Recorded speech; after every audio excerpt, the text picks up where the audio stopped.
Alors bonjour, c'est Fred, tipster du site gagnefut.com. Donc dans cette vidéo, je vais vous proposer deux paris sportifs pour le lundi 8 mars. Avant toute chose, vous savez très bien, nous allons voir les résultats. Donc un petit peu décevant, Eintracht Francfort a été accroché, match nul. Je vous avais proposé Francfort sec. Bon bah voilà, ça fait deux matchs, on prend deux gifs, donc il faut plus proposer, je ne vais plus proposer et ne suivez pas. Et si vous faites, si vous jouez le rendement sur cette équipe, je vous conseille d'attendre sur 5 matchs. Là, ça fait 2 matchs de contre-performance. Il faut le sortir des tablettes. En fait, c'est toujours ce que je fais. Beaucoup m'ont demandé pour certains matchs. Certains matchs, si vous voyez dans les 5 derniers matchs où il n'y a pas de régularité, où là c'est peut-être un changement de tendance, ils ont eu un super parcours. Donc voilà. Wolfsburg c'est pareil, je vous avais proposé sec Wolfsburg. Bon bah voilà, ils se sont fait accrocher. Si avant le match vous m'aviez dit qu'il y aurait eu 2 buts de Hoffenheim, je vous aurais dit non, puisqu'ils ont fait une longue série sans même encaisser de but, donc je vous aurais peut-être dit peut-être un, parce que bon, chaque série a une fin. Bon bah là c'est pareil, en plus bon, super croc en jambe, un match assez terrible pour Wolfsburg. Donc bon voilà quoi, ils sont un peu sortis de leur match. Ça c'est peut-être le problème de certaines équipes, ont des fois le match gagné avant de l'avoir joué. Il faut respecter les équipes et c'est toujours ce que je vous dis. Il faut jouer. Bon, ça a été quand même vraiment pas mal. Bon, bah voilà quoi. Il faut l'accepter comme ça. Brighton, Leicester. Je vous avais proposé le match nul et le under. Et en toute fin de match, Leicester marque un but de trop, mais ils ont failli se faire accrocher. Je voyais bien quand même qu'il était possible d'accrocher cette équipe.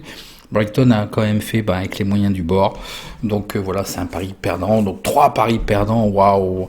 Et je me suis dit, c'est pareil pour la Juventus, on était mal parti puisqu'ils étaient menés 1-0. Ils ont renversé la vapeur à 3-1, bien heureusement. Donc c'est enfin un pari gagnant.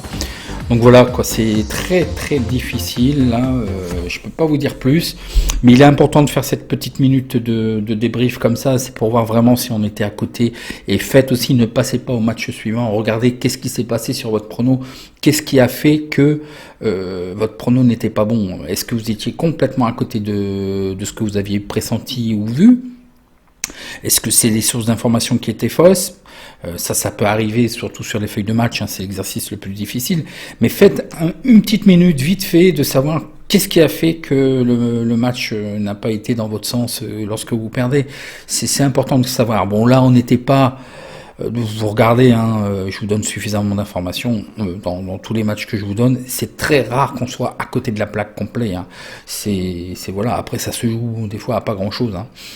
Donc commençons, et en fin de vidéo, pour ceux qui ont eu le temps d'écouter ça, en fin de vidéo je vais répondre à Venom, enfin pas en fin de vidéo, je vais vous mettre après la vidéo, je vais faire le montage, je vais la diffuser, et Venom, je me doutais qu'on allait me poser des questions sur Manchester City et Manchester United. Donc je mettrai en commentaire s'il y a des gens qui sont intéressés par le match Manchester City-Manchester United. Je mettrai sous son commentaire des informations de statistiques et de données. Donc voilà. Bon, ne me le faites pas à chaque fois, mais je pense qu'on va peut-être inverser les rôles. C'est que je vais peut-être vous faire, je suis en train de revoir pour le site, de vous faire un petit sondage des matchs qui vous intéressent et la veille pour le lendemain. La surveille pour le lendemain, parce qu'il me faut quand même au moins que je travaille 24 heures avant et que je propose des pronostics par rapport à ce que vous pensez, vous, ce qui vous intéresse, et je donnerai finalement un avis où je valide ou je ne valide pas un prono. Donc pour aujourd'hui, nous avons les matchs de samedi qui sont en vidéo, qui sont disponibles: Hellas Vérone, AC Milan, Atlético de Madrid, Real de Madrid, Real Sociedad Levante et Naples-Bologne. Donc l'avant-match futé pour le lundi 8, les études et les analyses pour ce lundi. Donc je vais vous proposer 2 belles affiches. J'aurais pu vous proposer les 4 affiches, en fait, je me suis un peu réavisé. Parce que le week-end n'est pas terminé et j'ai bien peur qu'on continue dans cette lancée. Donc en plus là ce sont 2 belles affiches, il y a de quoi quand même aussi bien faire. Donc voyons voir. Donc Chelsea, Everton, Inter de Milan, Atalanta. Donc Chelsea, Everton, l'alerte algo nous détecte uniquement le under qui est évalué à partir de 1,58. Donc voyons voir les données sur ce match. Donc Chelsea est 4e avec 47 points, ils ont 1881 points et le rating, et Everton sont 5e avec 46 points avec 1802 points et le rating. Donc 2 concurrents directs. Le classement domicile extérieur, mais voyons voir les face-à-face qui nous donnent beaucoup plus d'informations. Donc Chelsea, depuis 8 matchs, ils sont invaincus. Attention Everton, même si c'est un peu des fois au forceps, genre le dernier match sur lequel on a gagné West Bromwich, Everton, c'était un peu difficile, mais bon, ils se contentent souvent de bien défendre et du strict minimum. Ils sont sur 3 victoires consécutives. Donc Chelsea gagne à 46%, match nul à 29%, ils perdent à 22%, ils font des over plus 2,5 buts à 44%, des under à 55%, ils marquent en premier à 55%, ils encaissent en premier à 44%, un rapport négatif de moins 19%, oui c'est une période juste avant ces 8 matchs, là une période d'alternance, mais là je pense qu'ils ont trouvé quand même le bon ratio. Au niveau d'Everton, ils gagnent à 53%, match nul à 15%, ils perdent à 30%, ils font des over plus 2,5 buts à 46%, des under à 53%, ils marquent en premier à 57% et ils encaissent en premier à 42%. Et là, tout aussi étonnant, alors qu'ils sont classés, ils sont très proches au niveau, ce sont des prétendants pour les places européennes. Un rapport plus 58%, c'est qu'ils sont délaissés par les bookmakers. Bon, ils ont fait aussi des belles cotes contre Liverpool, une cote de 7. Bon, voilà quoi, ça booste tout de suite le rendement. Hein. Pour le face-à-face, toujours une aussi belle régularité. D'ailleurs, depuis quand même le début de saison, il n'y a que 2 défaites. Malgré ça, ça tient quand même la route. Et attention, Everton me semble quand même bien mieux à l'extérieur, puisque là, par contre, ils sont sur 9 matchs consécutifs sans défaite. Donc attention, l'historique des confrontations nous apprennent que c'est une bête noire. Voilà, Everton n'a jamais gagné contre Chelsea à domicile. Donc voilà, une bête noire, on est en présence d'une bête noire. Attention, la stat, j'espère qu'elle va pas tomber ce week-end parce que c'est pas dans le sens de mon prono.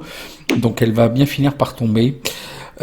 Pour les informations au niveau des effectifs, 2 joueurs clés, un défenseur et un attaquant d'absent, un dispositif tactique probable en 3-4-3. Pour ce qui est d'Everton, c'est un peu plus gênant. Il y a 4 joueurs absents, 4 joueurs incertains et 3 joueurs absents, dont au niveau des incertains, il y a un milieu de terrain qui fait partie quand même du dispositif à mon sens, clé de cette équipe, et un défenseur de blessé et 2 autres absents. Donc, au final, 3 absents et 4 joueurs incertains. Un dispositif tactique en 4-3-1-2. Les statistiques particulières que je vous trouve, Chelsea est invaincu dans ses 11 derniers matchs de toute compétition confondue. Chelsea est invaincu dans 32 des 37 derniers matchs de toute compétition. Chelsea a gardé une feuille blanche lors de ses 4 derniers matchs à domicile en Première Ligue. Oui, au niveau défensif, c'est la base de tout. C'est vraiment, puis là, avec l'entraîneur, c'est vraiment son stéréotype de match. C'est très défensif. Dans les 6 derniers matchs de Chelsea, il y a eu moins 2,5 buts. Chelsea a concédé une moyenne de 0,68 buts dans leurs matchs à domicile de toute compétition. Everton est invaincu dans ses 9 derniers matchs à l'extérieur. C'est pas très français ce que j'écris. Everton a réussi à garder une feuille blanche aussi lors de ses 3 derniers matchs de toute compétition. Et Everton a marqué au moins moins 2,5 buts lors des 3 derniers matchs de toute compétition. Donc le under ressort très bien des 2 côtés. Les probabilités, les 2 équipes marquent non à 67%, ce qui fait une cote de 1,49, donc c'est value puisque les books nous proposent 1,58. Pour ce qui est du over-under, c'est le under moins 2,5 à 64%, et là ça nous correspond à une cote de 1,58, et là les books nous proposent 1,65, donc c'est value, il y a une petite marge, c'est intéressant. Les probabilités à N2, donc la victoire de Chelsea à 52%, le match nul à 31%, et la victoire à l'extérieur d'Everton à 17%, le 1, score probable 2-0. Effectivement, je pense que ça sera quelque chose comme ça en fait, 2-0, 1-0. Je pense que ça va être très très serré, mais je vois quand même aussi un avantage au niveau de Chelsea. Donc pour ceux que ça intéresse, les probabilités score pour ce match. Au niveau du logiciel, voilà ce que ça donne. Et qu'est-ce que je vous trouve ? Je pense, moi, la seule certitude dans tout ça, comme la cote du 1 de Chelsea est un peu basse, il va être difficile de la sécuriser. Ce que je vous propose, de jouer, c'est le under. Je pense que quand même, ce qui reflète beaucoup de ces équipes, c'est qu'ils sont très défensives. Ça va se jouer à pas grand-chose.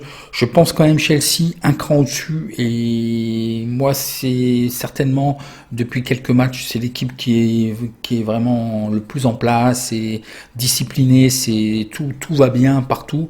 Une équipe très équilibrée et peut-être un petit peu trop défensive, mais bon, les résultats sont là. Donc moi, ce que je vous propose, c'est le under, moins de 2,5 buts à 1,65, qui est vraiment bien pour passer un petit match tranquille. Je pense qu'on ne doit pas être loin de la vérité, hein. Et j'espère bien gagner ce pari.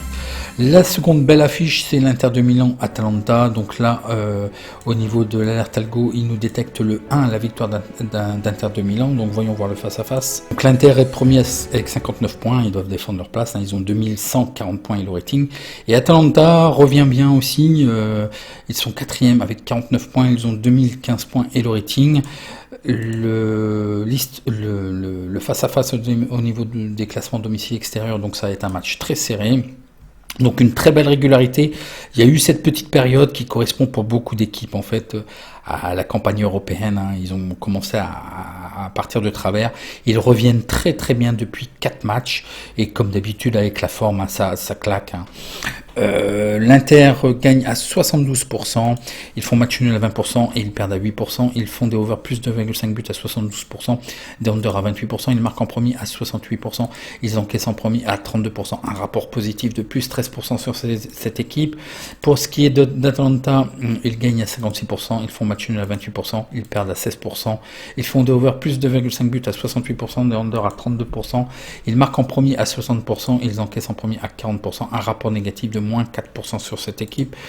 Le face-à-face domicile extérieur, donc voilà, ça parle de lui-même, hein. C'est magnifique côté Inter, vraiment invaincu depuis 9 matchs. Et surtout 9 victoires consécutives. Pour ce qui est de l'Atalanta aussi, hein, attention, hein, ils sont invaincus depuis 8 matchs, dont 3 victoires consécutives à l'extérieur, et surtout ils n'encaissent pas de but les 3 derniers matchs. L'historique des confrontations nous apprennent que en 2020, le 11 janvier 2020, ils ont fait match nul 1-1. Voyons voir au niveau effectif, le rêve de tout entraîneur. Le groupe est au complet côté l'Inter, donc vraiment là c'est magnifique. D'ailleurs ça va être intéressant de voir, moi je pense que il va aligner son équipe type en fait sur ce match-là, puisqu'il a son groupe, hein. Donc il va prendre le meilleur du meilleur, et je pense qu'il va vouloir enclencher et enfoncer le clou, hein, sur ce match, donc de gagner.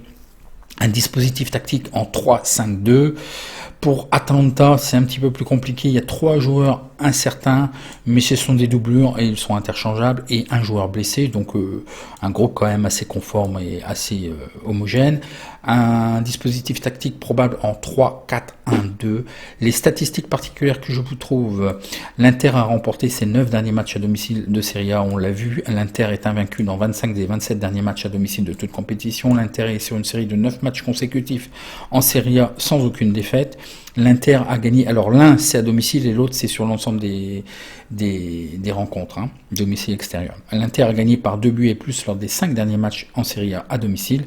L'Inter a marqué au moins un but dans ses 13 derniers matchs à domicile en championnat. Pour l'Atalanta, Atalanta est invaincu dans ses 9 derniers matchs en Serie A, on l'a vu. Lors de 38 des 43 derniers matchs de Serie A, Atalanta est invaincu. Atalanta a gagné ses 4 derniers matchs en Serie A. Atalanta a gagné par 2 buts et plus lors de ses 3 derniers matchs de Serie A. Atalanta a marqué 1 but et plus lors des 8 derniers matchs. Je pense que ça va claquer quand même des deux côtés. Les probabilités donc ne s'y trompent pas non plus au niveau du BTS. Les deux équipes marquent oui 75%, ce qui nous donne une cote à 1,33 qui est bonne à prendre, puisque quand même les books nous proposent 1,46. Les probabilités over-under, c'est le over plus 2,5 buts à 58%. Donc là je pensais quand même un petit peu plus, mais bon, c'est un petit peu étonnant. Et là, bon, bah, c'est pas value puisque les books ne s'y trompent pas non plus, hein, 1,50, donc les restes à l'écart. Probabilité 1 et 2, donc le 1 à 51%, la victoire de l'Inter, 28% pour le match nul, 21% pour la victoire d'Atalanta, le 1. Score probable 3-1, je pense oui, on va avoir du score, hein, ça va être du 2-1, 3-1, 3-2. Je pense quand même dans le sens de l'Inter, je les sens quand même bien et au-dessus. Bon, un petit souci au niveau du logiciel, bon, j'ai fait des captures pour le développeur.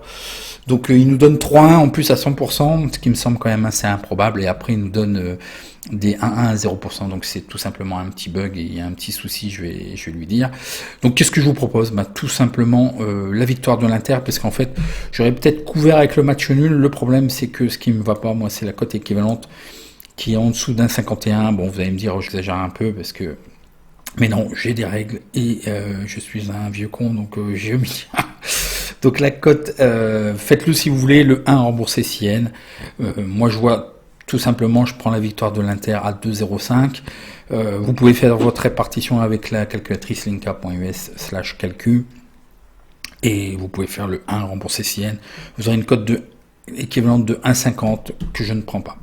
Donc voilà pour ce match. Donc si vous avez un petit like d'abord si vous avez apprécié. Et puis, je réponds à vos questions en commentaire. Et puis, après la vidéo, là, dans l'heure qui suivra la diffusion, je vais mettre quelques données sur le match Manchester United City contre Manchester United. Hein. Ok, allez, bon match et bonne fin de week-end. Merci, à demain pour la prochaine vidéo. Merci.